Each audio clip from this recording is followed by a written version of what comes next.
hearty welcome to one and all. This is episode 118 of the Confessions of a Not So Dangerous Mind podcast. I'd like to thank you all for spending some of your Thursday evening with me.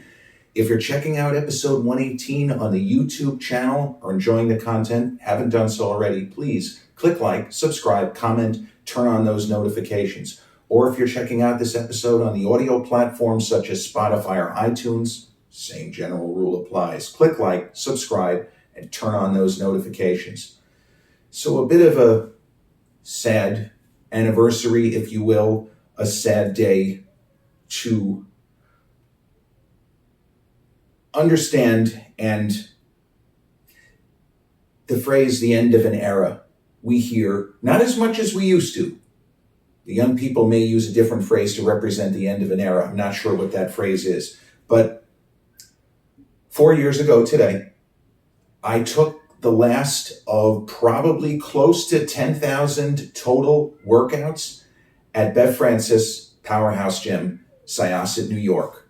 A gym I joined in the first part of March of 1993. I had gone, a week here, week there, and then I actually joined in March of 1993 as a 19-year-old who had just gotten his driver's license, so I was able to make the ride from one side of the Syosset Woodbury area to the other.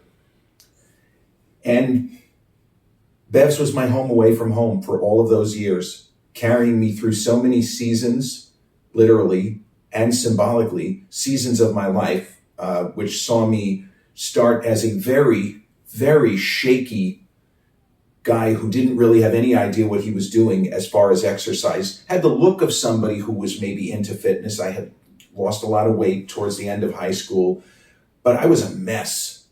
I was a mess emotionally and mentally, psychologically and spiritually when I got to Bev's gym all of those years ago.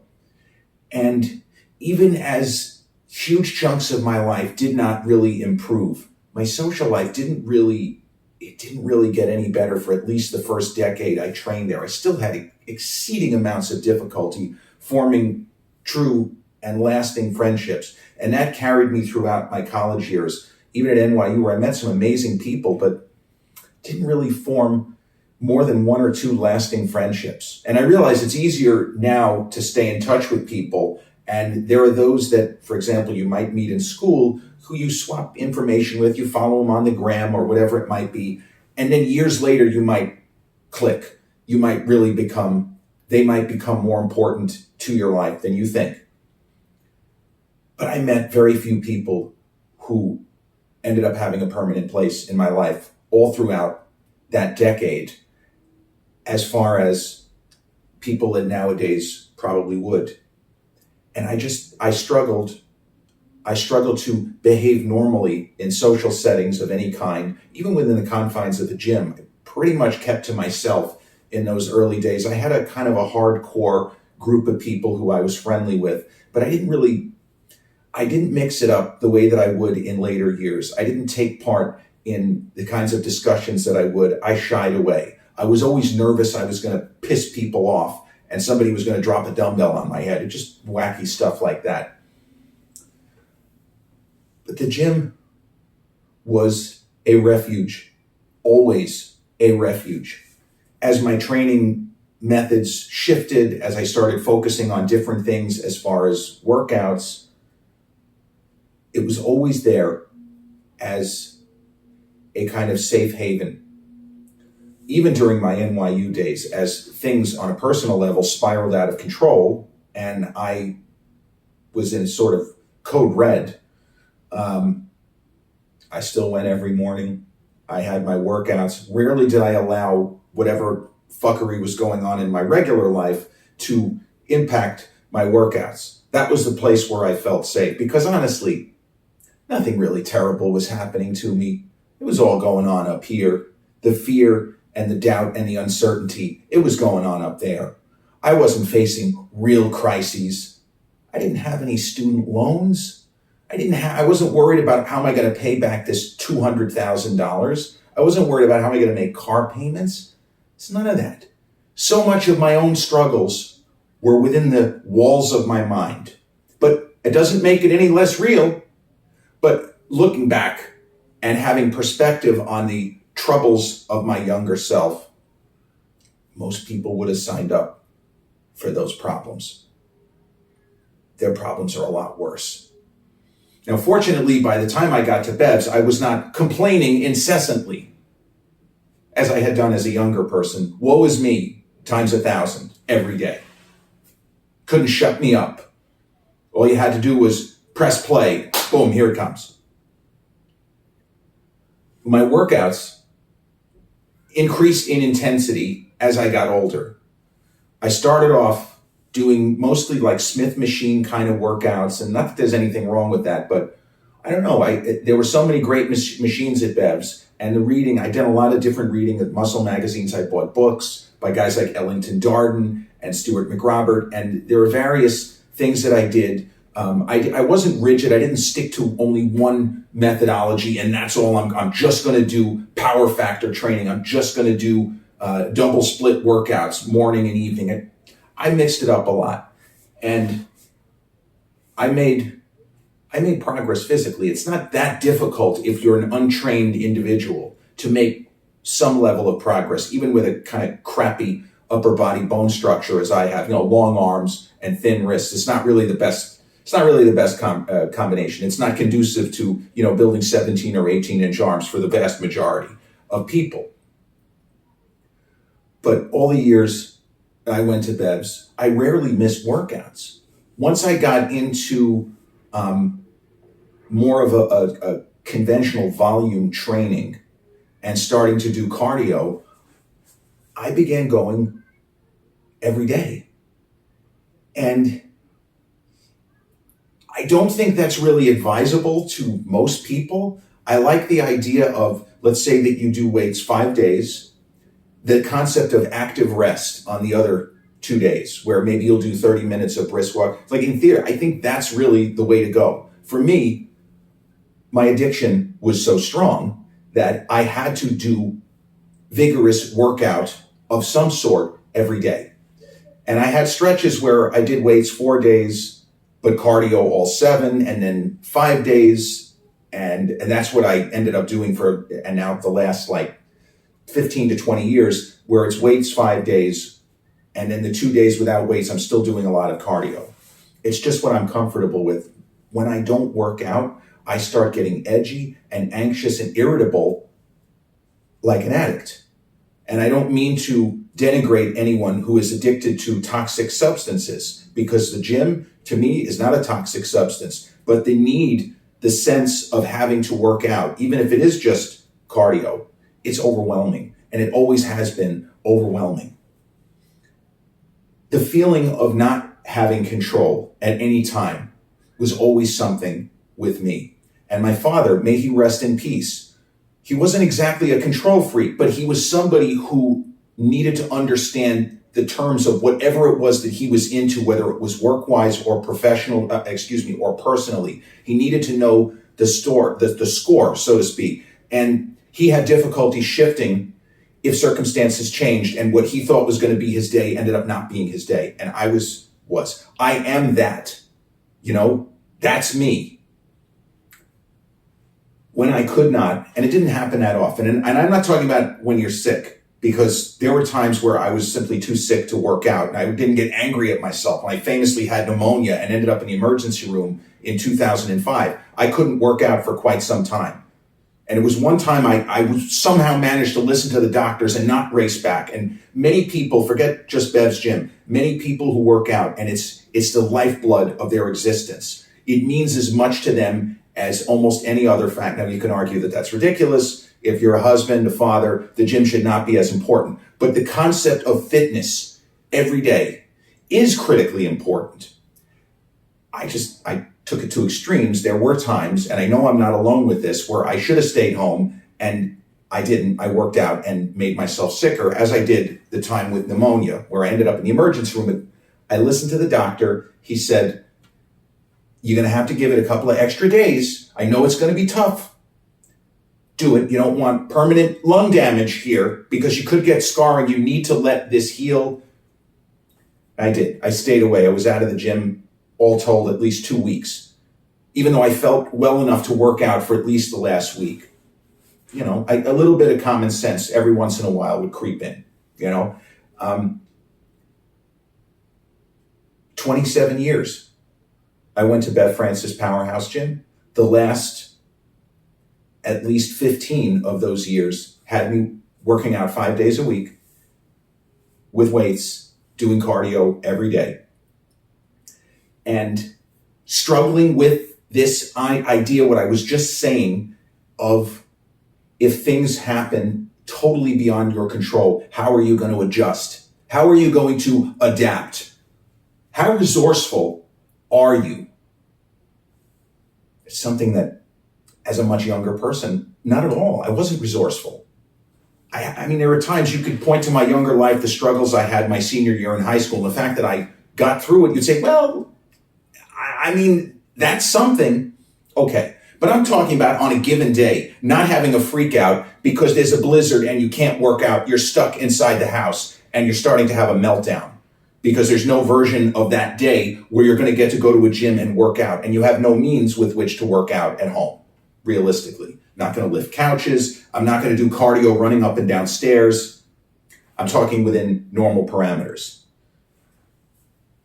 And we fast forward to a time that is pretty bleak for almost everybody, regardless of where you are mentally 4 years after things began to get a little sticky and nerve-wracking with COVID for various reasons. March 14th, 2020 was a Saturday. I didn't actually know that offhand. I had to look that up. I mean, I have a good memory, but my memory it doesn't work that way. Sometimes, but in this instance, I think it was a Saturday. But I remember going to Bev's that day, and this is where I was going with this. There are times in life where momentous things or your life, an altering situation either takes place or happens or unfolds in real time. Sometimes you know it. Those are often negatives. You get a terrible phone call, someone has passed, or somebody, heaven forbid, has been in an accident. And you know your life is never going to be the same. And then there are other times where what appears on the surface, well, this is just any other day, turns out to not really be any other day for you, and for what, in this case, a particular geographic location, yes, but a mindset, all of a sudden is not. It is no more. And March 14th, 2020, a Saturday, it was a pretty sparse crowd at Bev's gym, if we're being honest. There weren't that many people there because I heard so-and-so was not feeling well, and this person didn't feel comfortable because their grandmother was visiting. And again, I don't make any judgment. That's not what I'm here to do. I'm just here to relate, obviously, my experiences, and you can talk about your own in the comments. That's what I encourage, because we all went through this, especially in New York, and we had different takeaways, and depending on what our jobs are, because I'm somebody that I was home anyway. Depending on what our jobs were then, are now, or however you want to phrase it, I knew a lot of people that the only thing that really changed for them was they wore a mask when they were on the train and possibly in the office. But other than that, and other than the kind of nerves of people on a train coughing their guts out. I remember friends joking about it, half joking on Facebook. A guy sitting next to me on the train sounded like he needed to be in an iron lung. It was ridiculous. He was wheezing, and I said, this motherfucker's going to get me sick. So and we're laughing on the comment thread, but he's crazy telling a story. I don't know, maybe he was exaggerating. But the idea is, for someone like me, who spent a lot of time alone to begin with, I didn't know what to do. I knew what I wanted to do, which was have none of this be taking place. Boy, things were so good, a month ago, a month and a half ago, when this was all just a whisper. And now, what the fuck are we going to do? So for me personally, I had never seriously considered any kind of home gym scenario. I just hadn't. Even though there were those isolated moments, regardless of whether I lived in Woodbury, just off the Route 135 Jericho Turnpike, or Huntington, Huntington Village, right by the Book Review in the Paramount Theater, wherever I was, there were mornings I could not get to the gym simply on account of the fucking weather.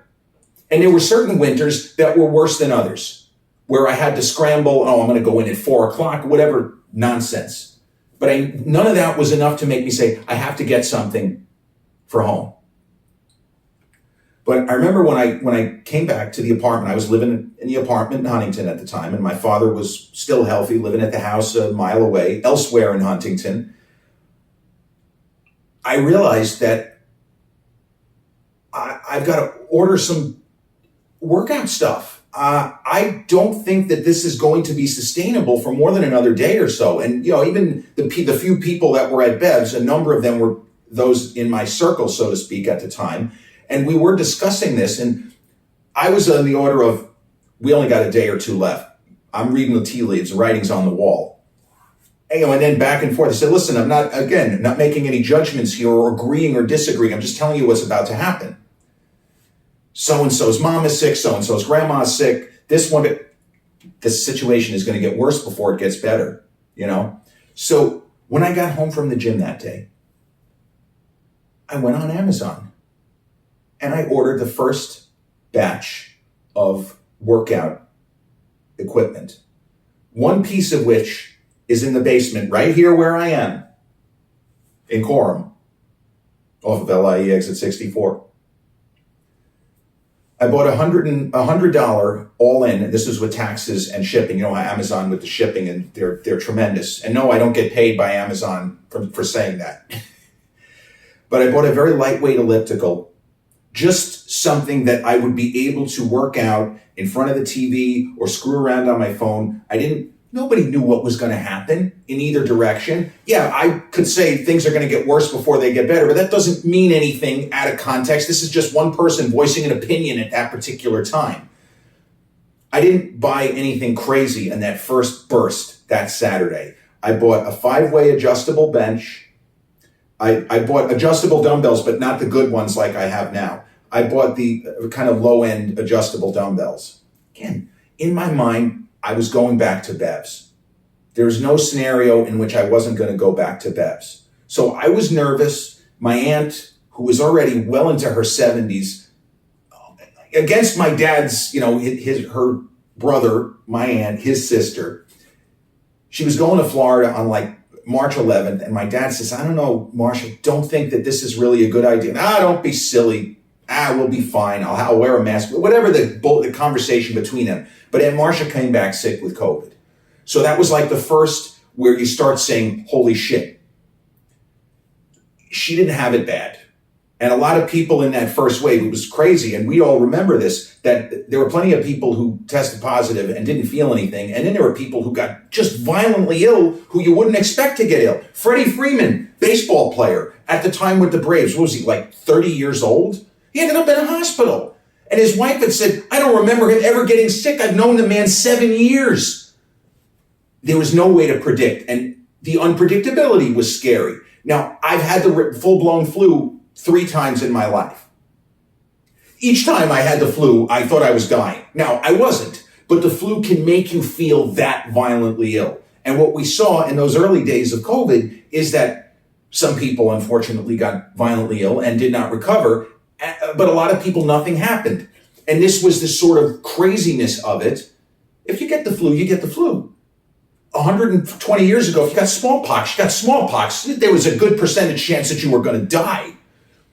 This was completely unlike anything, at least I had seen. I'm sure there are plenty of medical professionals that could point to various times in history in a smaller scale. In 2003, we were told the SARS epidemic, we could potentially be in huge trouble. That didn't really pan out. Swine flu, 2008, 2009. Oh my God, that didn't pan out. So there was always that kind of skepticism.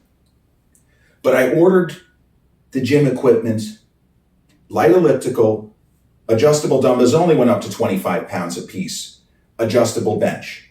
And so I spent a couple of $100, $250, give or take, including shipping, which had no complaints. Now, I didn't know what was going to happen. And I also don't know, because there had to have been a point in time where I knew I wasn't going back to Bev's gym. And I don't know when that was or why, because my experiences there overwhelmingly positive. But I guess as the early spring moved into late spring, and then the first part of summer, when fortunately, hopefully no one watching or listening here lost anybody. I knew people who had family members who passed, and not in a nice way. One of my closest friends, his mom, not good. But in my inner circle, my father made it through okay. My mom down in Florida was still working in a cubicle at the IRS. Thank goodness they shut that office down and let people start to work remotely. Mom retired anyway, so it wasn't really that. But these are the things that you worry about. But as the summer began, and I was happy about this, when they announced that stuff was opening back up, I was celebrating along with everyone else. But what I don't know, I didn't have any desire to go back to Bev's, or at that time, really any commercial gym. And it wasn't for health reasons, because we remember, and this was controversial too, the protocols that were put in place were to try to protect people's health, whatever, wearing masks. And honestly, the idea of wearing masks while sweating on cardio was not something that I would have really been, no, not for me. But people who went back to Bev's were telling me, you got to come back. The place is terrific. They remodeled it. There were a lot of machines that were kind of clogging things up. They took out. There's more space. It just feels like more open air. It's great. Hey, I saw pictures. The place looked fucking great. And it looks phenomenal now. But sometime in like July or August, as I began expanding my own home gym, and I was able to order better adjustable dumbbells that went up to more of a challenging, 50 pounds, 70 pounds. And I still have a pair in the basement. And as I upgraded to a less light, more like a closer to a commercial grade elliptical, I was just having so much fun, waking up early, yeah, but grinding out my workouts at home, either fucking around on my phone or watching Netflix or Amazon Prime or whatever channel I might be watching. And I guess I came to a realization sometime in July of that year. This was a very long and ultimately memorable and productive chapter of one part of my life. Not a chapter of my life, a chapter of one part of my life, my fitness life. And I don't know if I decided it was over, or it just felt like it was time to turn the page and do something else. But I knew I wasn't going back. And as many people have tried to kind of, I hate to say, talk some sense into me, because come on, I have autonomy to make these kinds of decisions. But people close to me were upset that I didn't go back, and I understood why they were upset. But it just felt like that part of my life had ended. And if it were a movie, there would be some kind of machinery of plot where, well, he needed to not go back because X, Y, Z, A, B, C. No, I was just following instincts. And it seemed to me that I needed to do something else, that I was onto something with the home gym, with doing things that I had not foreseen. Because I guarantee you this, if you had gone back circa Thanksgiving 2019, even December 2019, when a great vacation, went to Atlantic City in December 2019, right before Christmas. What a fucking blast that was. But if somebody had asked me, because I still had the same kind of fears and phobias, still afraid of elevators. Don't like getting in elevators. I know it's idiotic. How is it that I'm claustrophobic, afraid of heights, but I have no trouble flying? And I've been on flights that were bouncing around for 3 hours and people are chucking their guts up all around me, and I'm fine. The same fears and the same phobias. But if somebody had asked, could you ever imagine yourself having a home gym? I would have immediately said, no. Didn't seem that important or necessary to have to spend money on something like that. Well, and this is not wrong. You're already paying to go to a gym. If you have a $400 or $500 gym membership, do you need to spend a couple of grand? I mean, for some people, that's their choice, but that would not have entered the thought process. I didn't need it. Yes, every now and then you're going to get screwed. You're not going to be able to go. But when I lived in Huntington Village, there were a number of days where I knew I couldn't go because of the weather. And there are gyms within walking distance where I was still able to get workouts in. Got lucky there too.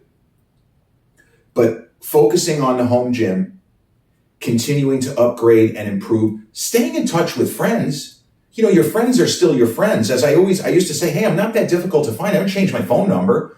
I haven't disappeared. I'm still present in life. I'm just not there.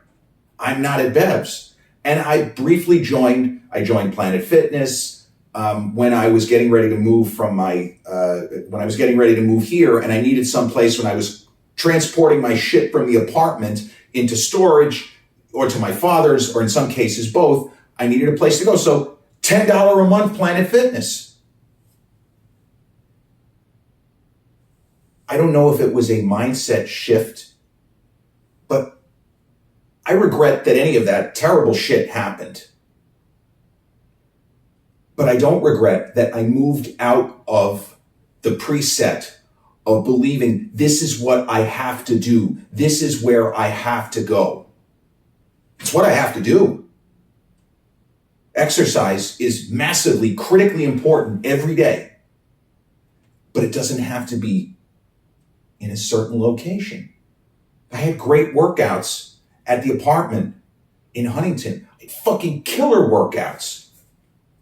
I still like to post some of my wacky sets of deadlifting ridiculous weights for crazy reps on an uneven floor because the building was built in 1880 something. That's a good challenge for you. Do high rep deadlifts where the floor is 6 inches like this.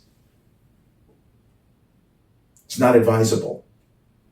I did it. Had to move to a particular spot and put the mats in an area where now it's probably only about 2 inches. Fuck it. That's what we did. Now it's easy enough. I've got a gym at the clubhouse. I have the gym down in the basement. I mostly only do weights here on Saturdays when I do my deadlifts because the gym doesn't have straight bar or T-bar or anything like that. But I needed to expand my consciousness, so to speak. I needed to get that the gym, yeah, it's the tools, but the state of mind of understanding it doesn't have to be at a particular place.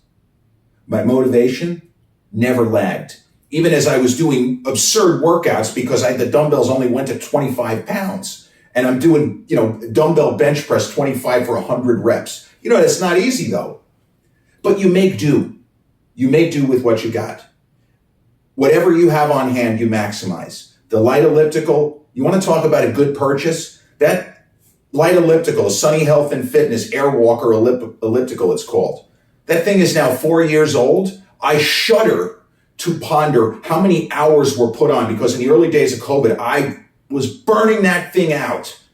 2 hours minimum a day on that thing.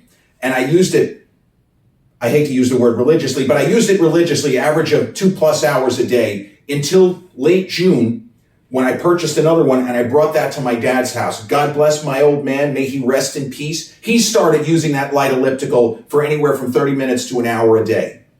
Try to stay healthy. And at that time it worked. He's another person who was used to being alone. He was a CPA. The solitude was not that much different than it was when he sat in fucking office for 10 hours a day, staring down at paperwork or staring at a computer screen if the paperwork was on the computer screen. It's not the equipment. It's what you do with it. We know people who have unlimited amounts of money to hire trainers, to have the best home gyms. Hell, a friend of mine who I know who lives in Florida spent probably $25,000 in the early days of COVID. He got himself a Bev's Gym quality treadmill. He got himself a Bev's quality Life Fitness elliptical. He got himself much more expensive adjustable dumbbells than I had. Point is, guy spent a shit ton of money. And then I got a call from him. I got a call from him a couple of months later, and he tells me he hasn't been working out. That's something that I can't imagine doing. I've managed to convince myself that I don't have a choice. And people used to say, how do you wake up at 3:25 in the morning? I just don't give myself a choice. It's like the Matrix. I don't wake up at 3:25 a.m. to make a choice. I do it because I've already made that choice. So regardless of where I am, I'm going to work out in the morning. Did shoulders today. I did a shit ton of elliptical in a clubhouse. I got a nice $10,000 Octane Fitness elliptical. It's a great machine. You know, the kind of setup where you can fuck around on your phone and don't have to go like this. You just have it right in front of you. There are some ellipticals where you can't really do that, where this thing is too far away and you kind of go like this, and I'm clumsy. I would be knocking shit on the floor. But 4 years later, I'm content being a home gym, quiet clubhouse gym where most mornings, if there's one person there the entire time I might be working out, that's a lot. I'm comfortable with that. I miss the camaraderie and the incredible atmosphere of Bev's, but I really like flying solo. And I'm somebody who had numerous training partners and all great training partners, from Steve Schaefer, Al Gordon, Eric, Alan, my dad's chiropractor, Alan. They were all fantastic training partners, motivating me motivating them. But I have the ability to motivate myself. I never seem to have bad workouts. I mean, I've been really fortunate there too. Maybe because I wake up feeling like shit every single day, that I just shrug my shoulders and say, I don't give a fuck, grip it and rip it. I'm going to do this one way or another. It doesn't matter how horrendous. And I'm not talking about feeling sick. I mean waking up achy, like you've been hit by a tractor trailer.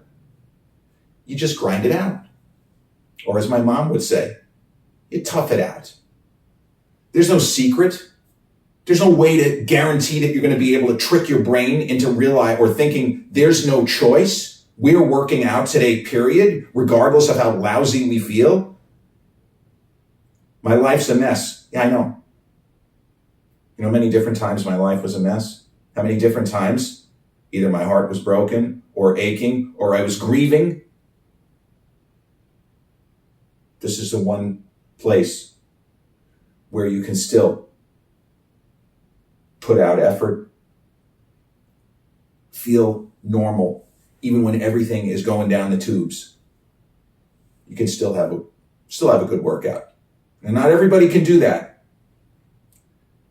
Another area in which I've been fortunate, because I know people who, when they've been laid low by life, I don't blame them. Really don't want to work out. But then again, often you don't really want to work out anyway. As the great 6-time, or was it 7-time, Mr. Olympia, Dorian Yates, one of the great quotes in the history of bodybuilding, when he was asked about the instinctive training principle, Dorian, when you work out, do you follow the Joe Weider instinctive training principle? You've been doing this for so long. He says, no. If I was following my instincts, I'd be more likely to take a shit on the weight than lift it. And this is a multiple Mr. Olympia, one of the greatest bodybuilders who ever lived. And he is saying, there are days we would just rather sit home, eat rum raisin ice cream, and not do a fucking thing physical. We grind it out. We tough it out. Whether we're in a commercial gym like Bev's or in a home gym. And again, don't like to spend other people's money. But I was able to put together a functional setup for less than $300. Just saying you're going to get yourself a home gym or equipment. I know that you can see dollar signs, and that elliptical is the same amount of money now as it was then. You could get there $100, $105, whatever. It doesn't have to be a huge commitment of money. Just enough so that you have that confidence and that sense of relief that if there is some kind of weather disaster, or if you have the kind of day where you didn't expect, oh my God, we have to be out of the house at 9. I thought we had till noon. You don't have to drive 20 minutes going, 20 minutes coming back to a gym. You've got stuff here. That's the best part for me of having it, is that the time factor, because our lives are busy. We don't always have 20-minute round trip, 30-minute round trip, 40-minute round trip. I know somebody who goes to Bev's gym from Nyack. That's a hike. But it shows the level of commitment and the pull of that amazing gym. Bev Francis Powerhouse Gym. I remember, and this is something some of you know, early that summer, and I'm going to close on this, but early that summer of 2020, I made a post about missing the people at Bev's on Facebook. And I got a ping on my phone, the kind of sound that could only be Facebook Messenger. And to my shock, it was Bev Francis herself reaching out to see how I was doing. Now Bev and I always had a friendly relationship, but it was unexpected. She told me that she was doing all right. She was in Australia and she'd been, feeling good, and everyone around her was healthy. And she just wanted to know how I was doing, and family and everything. And man, what a wonderful person. All the more reason why, well, you would never regret going to a gym for 27 years. But she was a really nice lady, on top of being an incredible athlete. Shot putter, competed at the Pan American Games, and could have won the Ms. Olympia a few times. Certainly her last show, 91, she could have won. She could have won.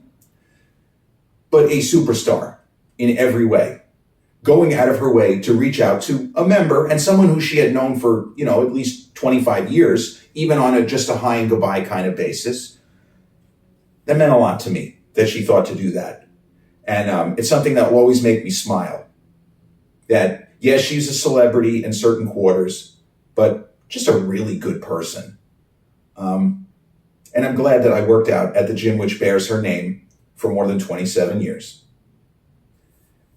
And on that note, we've reached the end of episode number 118 of the Confessions of a Not So Dangerous Mind podcast. I'd like to thank you all for joining me for a little bit of a different kind of an episode, 4 years and into the present. But if you caught this episode on the YouTube channel, haven't done so already, please click like, subscribe, turn on those notifications. Or if you've listened to this episode on the audio platforms such as Spotify or iTunes, same rule applies. Click like, subscribe, and turn on those notifications. I'll be back with episode 119 real soon. Till then, peace.